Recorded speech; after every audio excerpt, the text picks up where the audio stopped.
RJD ने कहा कि मंदिर नहीं बनने देंगे और समाजवादी पार्टी राम भक्तों पर गोली चलाती है।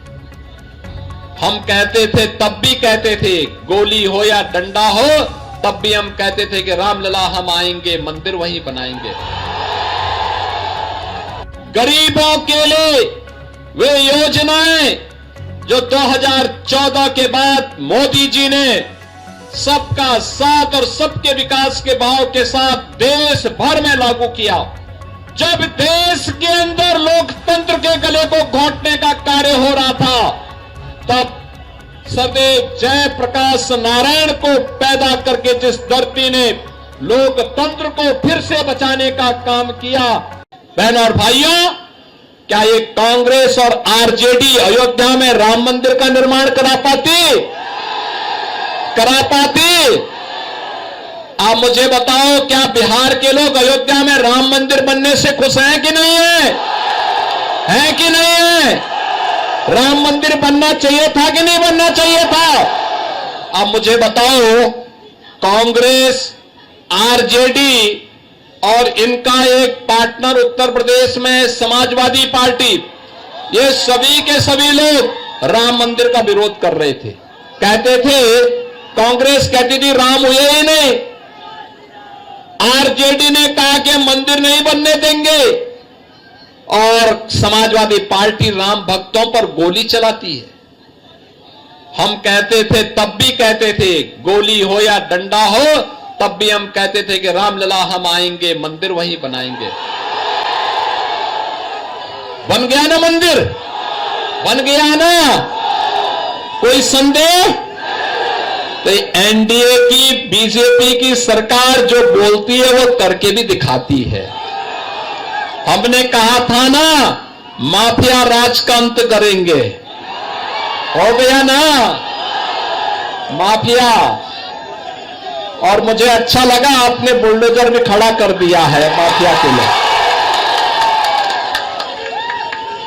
उत्तर प्रदेश में तो ये ऐसे दौड़ता है माफिया की छाती में कि फिर सपा और उसके पार्टनर्स को केवल और केवल उसके यहां फतिया पढ़ने का ही अवसर मिलता है, बाकी कोई अवसर ही नहीं मिलता है।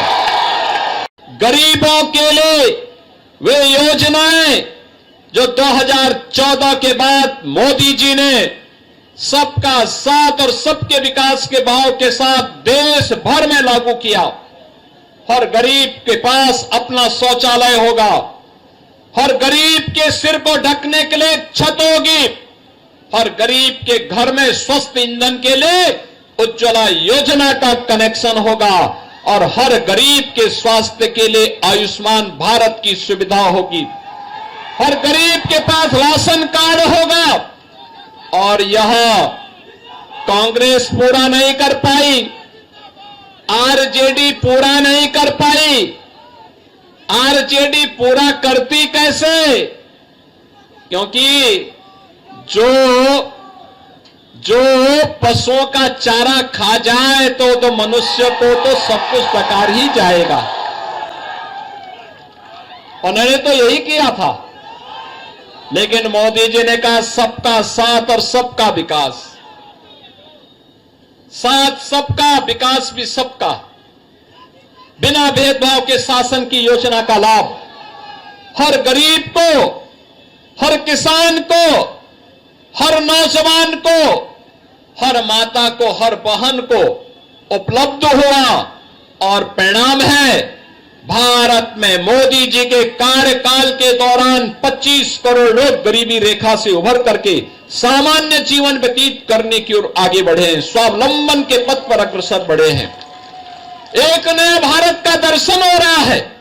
यह वही धरती है जिस धरती में वीर कुंवर सिंह पैदा हुए, जिस धरती ने डॉक्टर राजेंद्र प्रसाद देश का प्रथम राष्ट्रपति दिया, जिस धरती ने बाबू जगजीवन राम को दिया, जिस धरती ने जब देश के अंदर लोकतंत्र के गले को घोंटने का कार्य हो रहा था, तब सदैव जयप्रकाश नारायण को पैदा करके जिस धरती ने लोकतंत्र को फिर से बचाने का काम किया। ये वही पावन धरा है बिहार की, जिसको नमन करने के लिए आज मैं आपके बीच आया हूं। बहनों और भाइयों, एक गौरवशाली अतीत, लेकिन इस गौरवशाली अतीत पे आरजेडी का 15 वर्षों का कार्यकाल और उससे पहले कांग्रेस का कार्यकाल एक कलंक से कम नहीं है। एक पहचान के संकट के दौर से बिहार के लोगों को, बिहार के नौजवानों को, बिहार के नागरिकों को गुजरना पड़ा था। नौजवान पहचान के लिए मोहताज था, प्लान करने के लिए मजबूर था, किसान आत्महत्या करने के लिए मजबूर था, व्यापारी डर और सहमा था, और बेटी और बहन की सुरक्षा तो भगवान भरोसे थी हो गई थी।